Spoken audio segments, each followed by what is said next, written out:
ఈరోజు స్నాక్స్ ఇవే తినండి.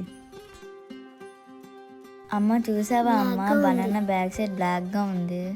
మాకు వద్దమ్మా, ఇంకేమైనా చెయ్యు. ఓకే. అప్పుడు అమ్మమ్మ మా స్కూల్ టైమ్స్లో ఈవినింగ్స్లో సేమ్ ఇలాగే అరటిపళ్ళతో చపాతీలు చేసేది. అలా చేసేనా? చేసే అమ్మా. ఓకే. అయితే ఇలా నల్లగున్నాయని తినమని చెప్పేశారు. వీటితో 2 వేస్లో రోటీలను చేస్తున్నా. ఒకటి ప్లెయిన్గా, ఇంకొకటి షుగర్తో. మరి మీరు కూడా ప్రాసెస్ని ఫాలో అవ్వండి.